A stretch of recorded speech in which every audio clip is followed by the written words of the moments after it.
teacher. So Mm. excitement. Yay! Hi, welcome. Thank I've got, you. Welcome to you. thank you. I appreciate it. I've got LLMEUSER here of Integrative Healing, and I'm super excited to hear all about your upcoming retreat called We Can Know Love. Yes. Please just dive in and start telling me Oh gosh. about it. Okay.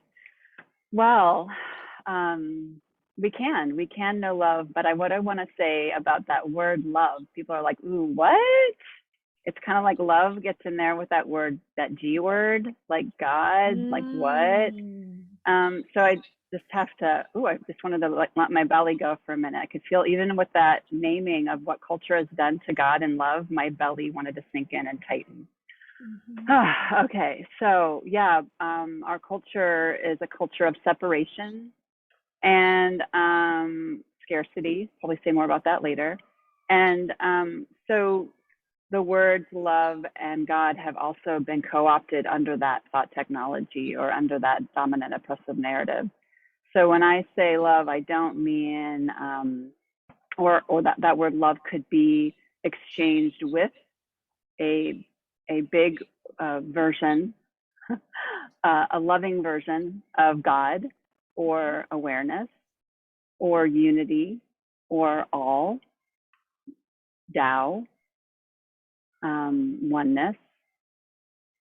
And one of my favorite words or well-being, right? So it's this intelligence that knows itself and is woven through creation and is wiser than what we might call the smaller self or the egoic self or the self that is limited.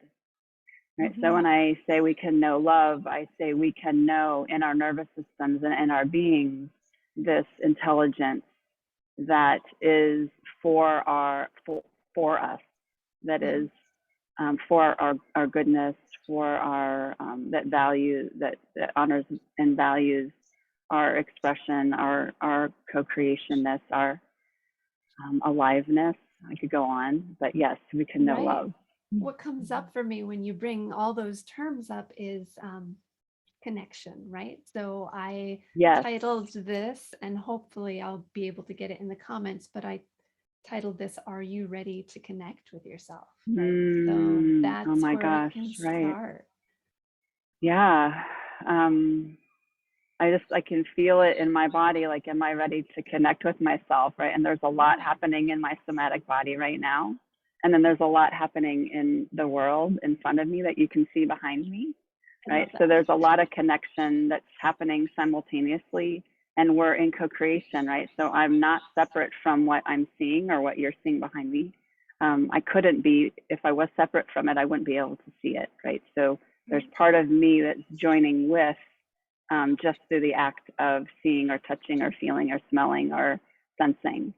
So co-creation happens, it's always actually co-creation. It's not just, or connection, it's co-connection, we might say.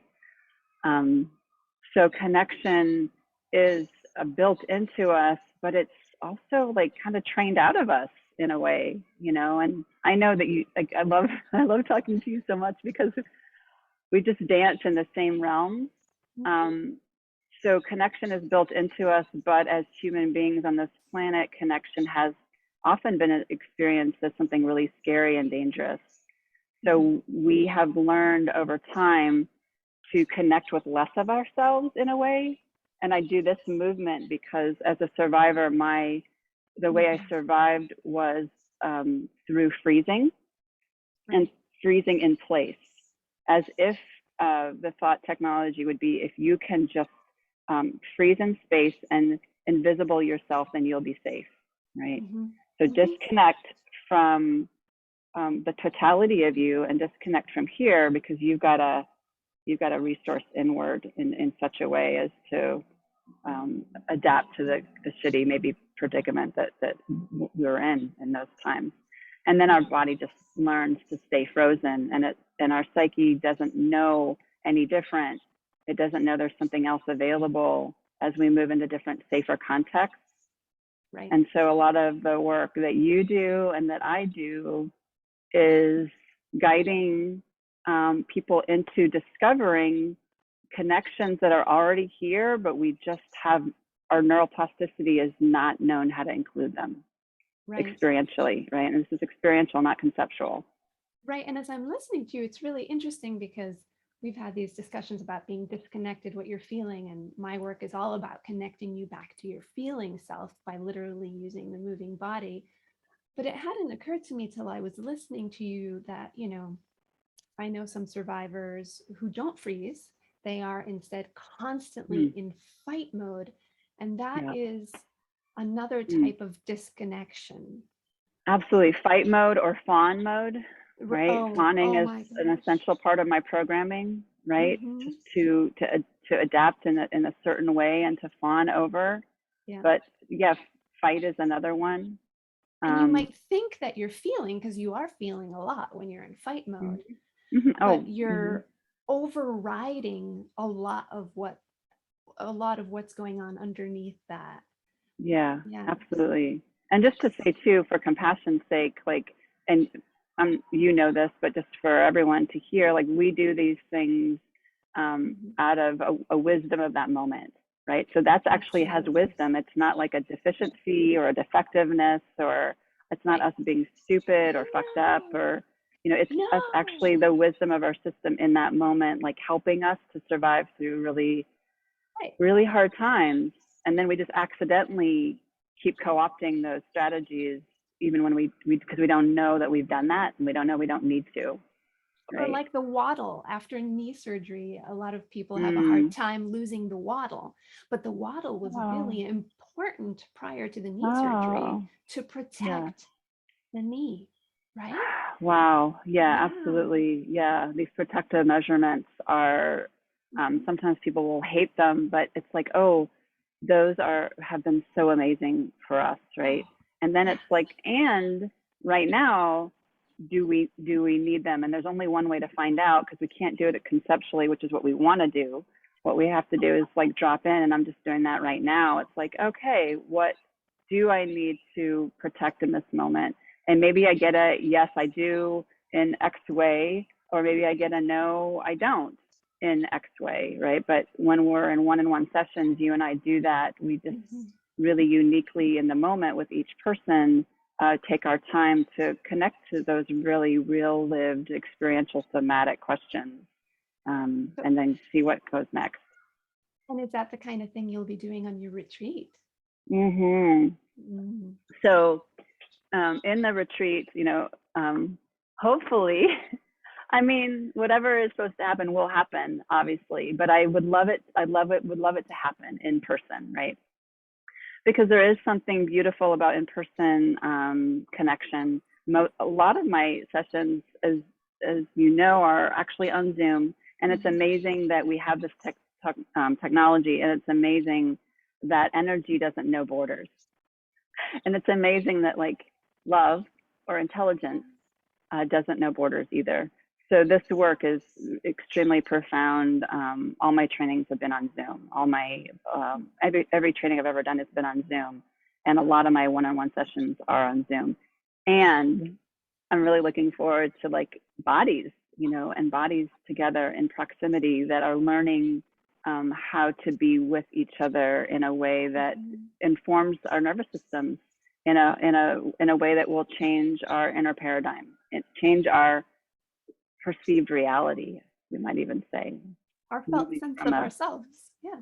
That too, absolutely. Our felt sense of ourselves. And when that happens, you know, worlds change on levels, right? In ourselves, and then our connection to the world also changes. So, yeah.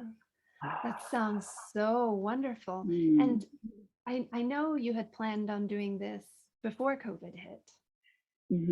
Yes, like 2020, the spring, we were just starting to look at reserving locations, my friend and I, and then then in came the news, and it was like, oh yeah, this isn't happening.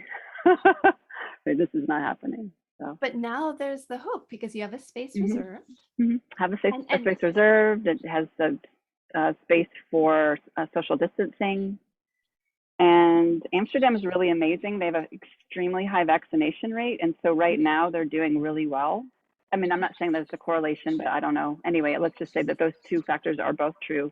Their rates are really low right now. They were pretty high, and then they went into another lockdown, and right now they're fairly low. I don't know what it will be next week, but I just know right now that they're in a good space.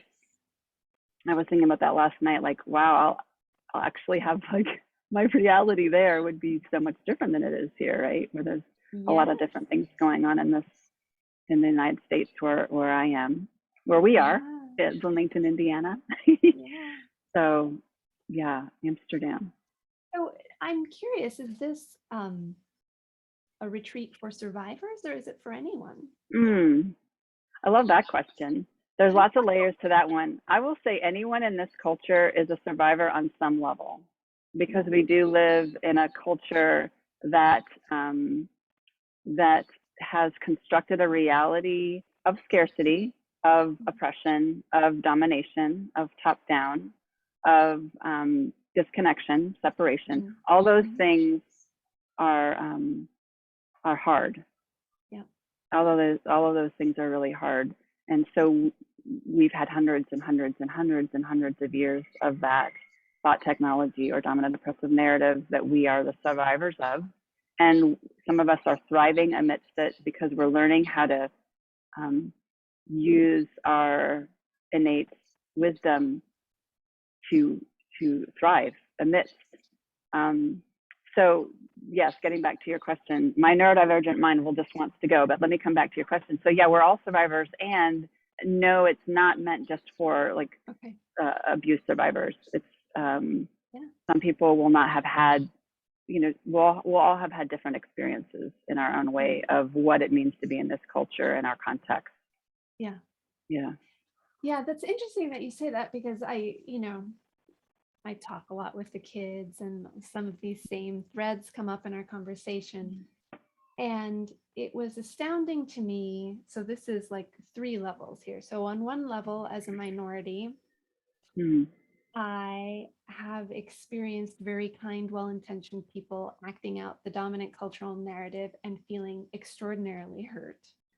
And while my cognitive self could see that it's okay, everything's all right, my protective instincts kicked in, I also have experienced it from the other end. Like it was actually fairly traumatic to be a well-intentioned, kind person and have something jump out of my mouth that wasn't me, but a high school classmate, right? And it wasn't something that they said offensively. They're a minority, but they could say it because they're a minority and I can't. And I just thought, oh my gosh, I just did harm unintentionally, just like harm was done to me. So there are those 2 things. And then on top of it all is this sense that you really can't think your way out of these patterns. And even going to somewhere like therapy, where I've lived in many different places all over the world and been really sad in some places just by the extreme culture shock. And then to experience the feeling that they're going to make me be okay by telling me that you're okay. So I wanted to bring these sort of like 3 sort of felt levels, sort of like feeling harm, doing harm, and being told there is no harm, and how that might come into play in your retreat. Yeah. Wow. That's really beautifully named. Those 3 things are beautifully named, and they're all so rich in territory, right? I've come from traditions where people deny that there's harm, and it's what I would generally call a bypassing tradition. It's a tradition that maybe in its own culture was maybe embodied, but as it was co-opted by other people, it lost some of its essentials and then became a very disembodied method that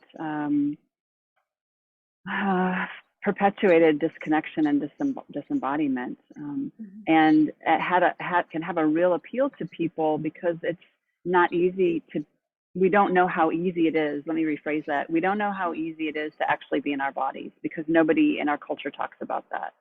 Our culture like encourages us to get out of our bodies. So nobody knows that it's actually possible to learn how to be present here, right? So then the appeal to get out of our bodies is super wonderful. Like, yes, let's float away. Let's get on that cushion and merge with the heavens, and then get up and like really struggle the rest of my day. But in meditation, that's wonderful, right?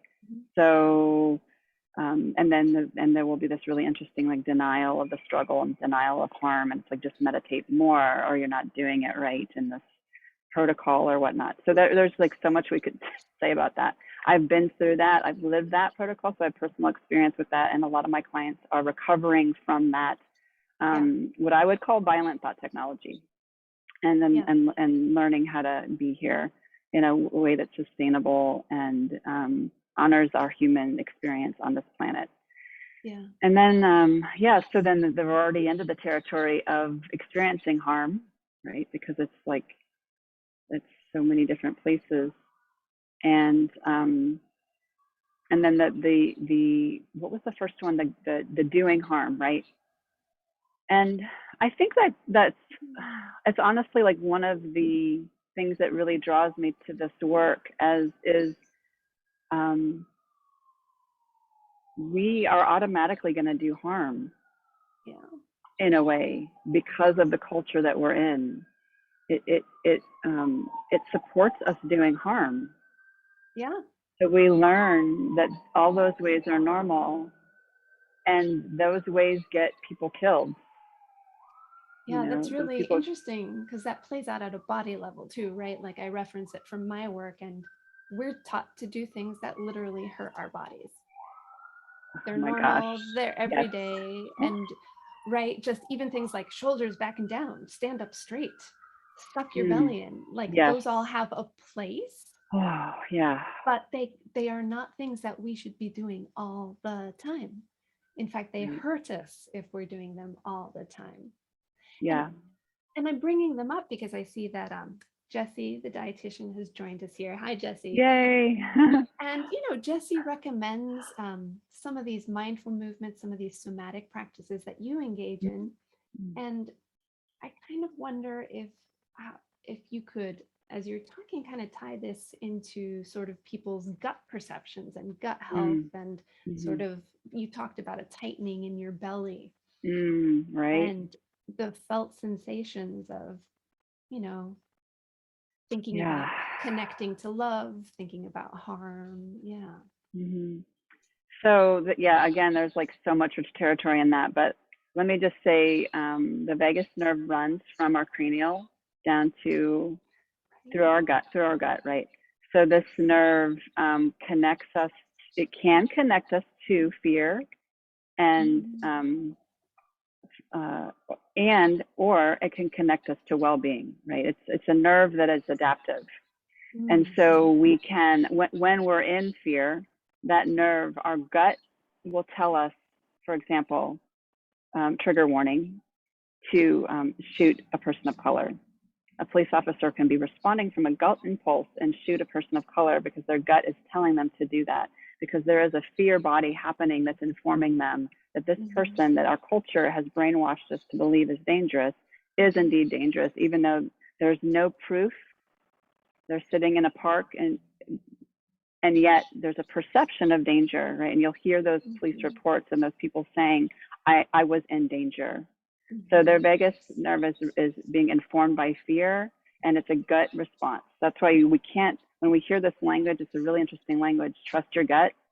It's beautiful sentimentality, but if we've not done the work to explore our oppressive dominant narrative and how we are in relation to that in our inner psyche and in our world, then it is actually not trustable. It takes time to discern, and to develop and remember. We might say for our systems to remember that that trustability from our gut in well-beingness, right? Yeah. So that's a factor. That's just one little piece, and maybe there's more that you wanted to go into or you wanted to get tapped into.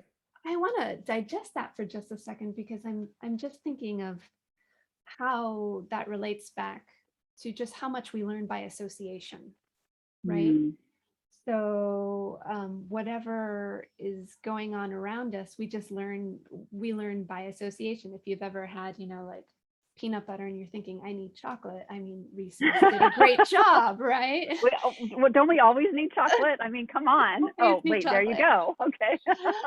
but and that's just an easy example, but so many things are like this that we're not even aware of. And I feel like maybe on your retreat, and I know that in your work, this is kind of the thing where we slow down and feel, and we kind of start unhooking those associations. Yes, that's right. That's right.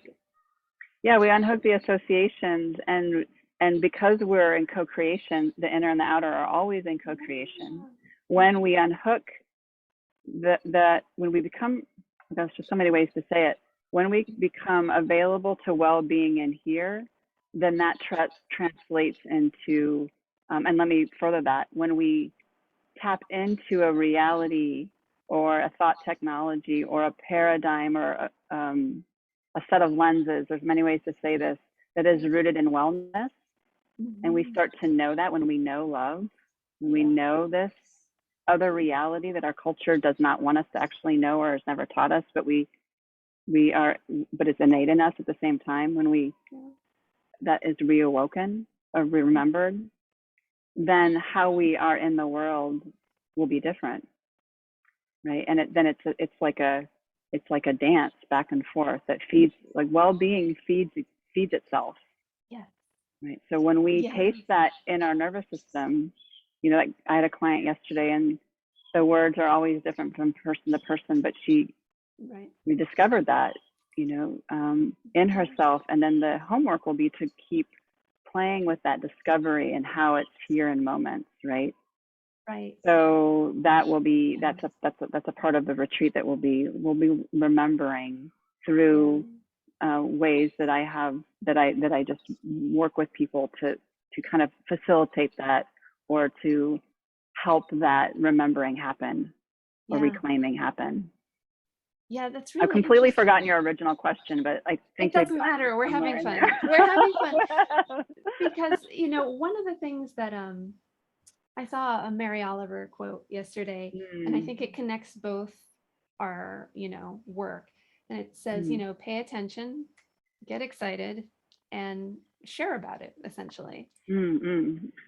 And that's what we do. And I'm just thinking what a great opportunity it would be to work with you in Amsterdam in person, in a group where you can really amplify that excitement.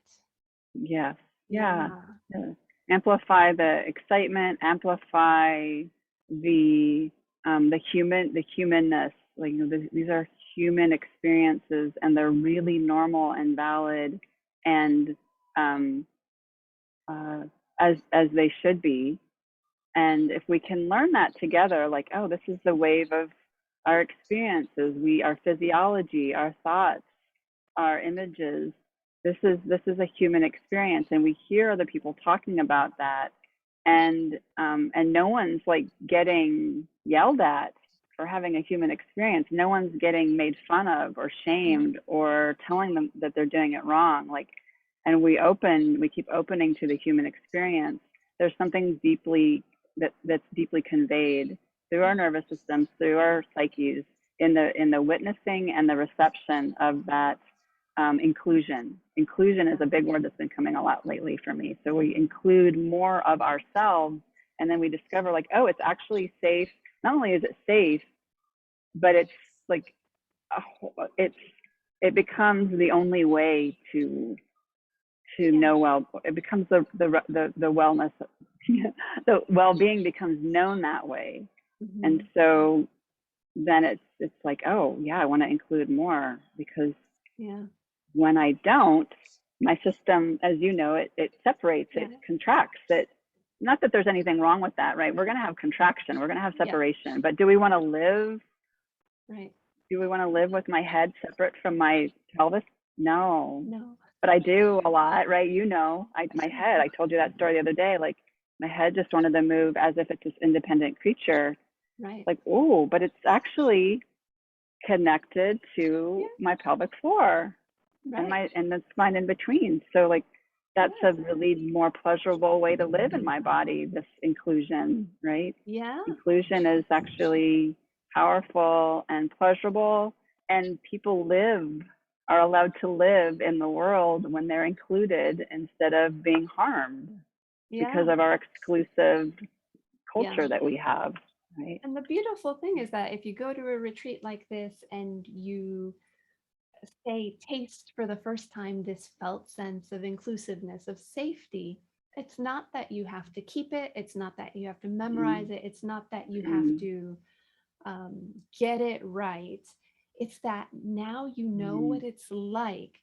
And when you pass through it in your life, you can be like, oh, there was a moment of safety. There was a moment of inclusiveness. And it, as you start seeing it more, you can move towards it more. Yes, exactly. Yeah. And so that's that wellness in our system that knows itself and it wants more. Yes. And it will, if we let it, it will give us, we will have more of that, you know, if we can, and we can do practices, of course, right? We can do practices that support the moreness, you know, the evolution of the embodiment of that. You know, I talk all the time about practices. So yeah, absolutely. Like we have to do practices because we in this culture, we're designed to not have this well-beingness. So we have to do practices intentionally and sometimes with effort, right? To change our neuroplasticity, to change our lens, literally to change the reality that we're now engaging in. It moves from, like, for me, that old scarcity model that I'm clearly still weaving through. I'm trained to have that reality of scarcity. Like, oh my gosh, like I can name that, and oh, there's another reality. Like there's actually another reality that my system knows now that's abundant, that's rooted in life and is, I'm going to say it's actually pro-life. There you go. Not pro-control or exclusion, but for everyone, for all. It's intersectional for everyone to be included in wellness. Yeah. And there, I just, my body is expanding as you talk about this because I have tasted from time to time, and like just the expansiveness that comes with feeling that we can lift each other up.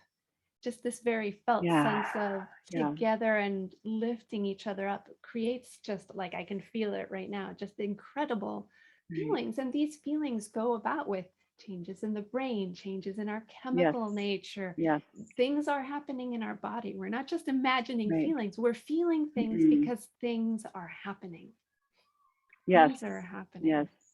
Yes, and our vagus nerve is feeling the well-beingness of that and is redistributing or recalibrating our brain to be all here instead of just those reptilian or fear centers. Like all of our brain gets to be here. Our gut gets to be more full and open. The nervous system gets to be more spacious, and we can literally feel aliveness and include more in this moment. Yeah. So if someone wants to go feel alive with you in Amsterdam, how do they go about that? Yeah, so that's on my website, integrativehealingnow.com, and you can go to the events page. You can go to the blog page, and there'll be a couple blogs down by now. All the information is on there, and they can email me with any questions, LLMEUSER@me.com, with any questions, and that they would sign up through my email.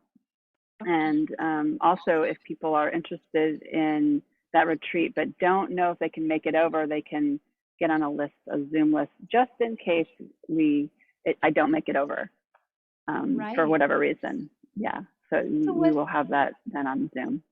What is the contingency plan if Amsterdam shuts down? It will be, it will, or something on this end happens, right? We'll do it on Zoom. And I feel really capable, you know, and competent to do that because I've done so many, I don't know how many years now, 6-8 years of training online. So I know how to engage the nervous system on Zoom. And it will be amazing, because that's what my clients tell me. That's what my trainees and my students tell me, is that like at the end of a class, it's just like, oh my gosh, I can feel this. And we might call it entrainment that's happened over the course of that time, right? So yeah, it will be lovely either way. I don't, doubt that, honestly. I mean, I want to go to Amsterdam, so like right? It sounds so fun. And I have a lot of clients in Amsterdam. I really love these people. I love them a lot. So I would love to be able to join them where they are. In-person hugs. In-person hugs. Oh my gosh. Yeah, these are people I've known for years and years and years and years, and I've never seen them in person. Oh, yeah. Oh, you'll definitely have to post pictures if and when. Let's say when. Yes, absolutely. It will happen eventually for sure. Yeah. Yeah. So what else do you want to leave people with before our phones die because we drain their batteries? Let's see, what else? I just, I share this with you, and I wanted to lift it up because it illustrates how we're taught and trained to separate, and it also highlights like the work that you and I both do. I was watching TV the other night, and I couldn't read something on the screen, and so I crooned my neck. I moved my neck all the way forward, and I moved it up, and like there was this arc in my neck, and to be able to see the screen more. I didn't even really move most of my body. It was mostly like this jutting of the neck. And then I was like, ooh, that's that thing that I'm really trained to do, that I've been consciously connecting with you on, is how to have more of an aligned neck, right? And then freedom of course it immediately goes down, and I can feel it now as I even say that, the sternum, right? My sternum. Your sternum. Lovely sternum is learning how to soften, right? So I was like, oh, here's that learning and teaching moment at the same time. What else is possible for me to get to that screen in a way that is more in well-being for my body and is utilizing a different intelligence, right? And it was actually hard work in that moment, because it wasn't in the training to include all of me. It was in the training to separate my body in pieces. So I played around, and it was like, how do I, like, okay. And then it was like, oh, this is hard work. And yes, it is hard work to retrain neural pathways. It takes effort and energy to retrain neural pathways. So sometimes I'll tell clients that if it feels like effort, yay, because you're building a new neural pathway. But then at the end of it, then it did feel, I did feel a pleasure of utilization in my body, because I'm just like mimicking it now. And it just felt good to be able to access the different parts of me to bring me to what I wanted, and not separate myself. And that's just what kind of I do with clients all day long in a really subtle level. It's like, how do we include, we don't know how to include well-being in our body. We don't know how to cognitively and somatically make that bridge to include well-beingness. And a lot of times practices will hone in on the tension or the tightening or the hard sensation, the difficult, uncomfortable sensation in the body, and it's like, okay, we know how to include that. Like, we often never leave those. Yeah, we can just fixate on those really difficult, uncomfortable sensations, and without knowing, oh my gosh, like 75% of my body's actually fine. Why would we not include the rest of our experience? Well, we just don't know. We just don't know how to do it. We just don't know how. Right. And when we do learn how, it's a whole other reality and world literally opens up to us. Yeah. That's really interesting, because I was thinking of you as I was thinking that, this interview is going to come up. I was thinking, okay, so Lisa talks a lot about sitting with discomfort and whatnot. And so I was relating it back to my work, and I was thinking, because for those of you who know, way back when I discovered this practice, in part because I was dealing with an injury, and of course traditional practices have you focus on the injured part, right? Mm-hmm. And focus on the injured part. And in this work, if my right arm was not working, we were going to work only with the left arm so that the left arm could inform the right. But, right, so that's that safety, that's that working from comfortable ground and moving.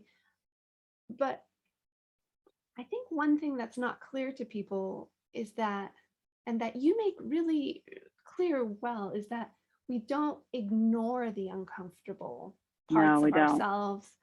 We just titrate how we work with them. And it might be through mirrored exercises. It might be through, I don't know how I want to say it, but I'm sure you'll have lots to say about it. But I wanted to sort of start exploring this fallacy that working around discomfort means either ignoring it or going right to it. Absolutely, yes. Yeah. So there's no bypassing in my world. That would be the word. There is absolutely no bypassing. What there is inclusion. Okay. And inclusion is really different than bypassing. Yes. Bypassing is when we're like, no, that doesn't exist. Let's just do that. And inclusion is like, yes, that's there. And, oh, hey, whoa, that's there too. Let's notice both and, right? Let's like pause and be like, oh, okay. These are happening in co-creation, or in some, they're in parallel. Maybe they seem parallel, but they're happening at the same time, right? And both. And then boom, our neural pathways are literally like firing off, like, whoa. Like, I've literally had that response with, like, this is a look that sometimes, you know, like the discovery is happening in real time, right? So it's not conceptual, it's like a lived awakening. Yeah. Yeah, it's really cool when that happens. And it informs, it really is informative of so much to our systems, to our psyches, to our nervous systems, to, like, it helps with discernment. All of a sudden we can start to discern. Discerning is super, super important as adults. I'll say again, like, as a survivor, discerning that I'm in this 50-year-old body with this resourcing and this connection with that I have is really important, because my young one had none of that. Right. My young one was living scarcity. Right. And my adult one is actually not living, like, really any scarcity.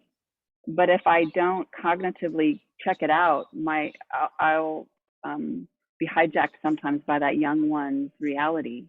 It's like, oh, there's that scarcity. Okay, hold on, let me just slow down for a minute. Okay, this is a perception from before. I can feel it here. I can feel it here. I can have this imagery. Let me slow down to connect to that and discern. Oh yeah, that's that's a lot of what we do too together. That's beautiful, because that's really what it all comes down to. Like, anyone who's working with the brain is helping with discernment, with discrimination, and even if it's not spoken, it's, what do you know? What do you not know? How do you know what you know? These are the questions we're asking in a physical sense, right? Yes, exactly. Like let's slow down to consensually and simply inquire. That's another thing I love about your work, is that it's also very consensual and slow, and again, we're including the whole being to be here and explore from there. So it's not a forcing or a pushing or a shaming or whatever, all that other stuff. None of that stuff. No, thank you. No. Already have enough of that. Yeah. And I experienced your one-on-one work after I was rear-ended. Like, I needed that, and it was really helpful. And of course it was because I needed to reestablish that sense of safety. And so, of course, there is really, like, she's not just saying it, folks. Lisa really helps you feel safe and centered in your own body and grounded. And I'm just can't wait for you to do another retreat, because maybe someday I'll get to go to Amsterdam. Oh, well, or maybe in this country. Yeah. That would be fantastic. Until that time. Yes. Thank you so much for this conversation. Like, it's the best lunch ever. Thank you. I love our conversations. You're so generous with your time and expertise. My brain is popping, and I hope that anyone who wants to get in touch with you will DM you here. You're at LLMEUSER on Instagram? Yes, that's it. I had to think about it. Yeah. That's it. And I have no idea how this works, but if you can leave comments afterwards, put in all the information you want so people can learn more. Or any questions too are always welcome. Questions, love questions. Wonderful. Thank you, Anna Maria.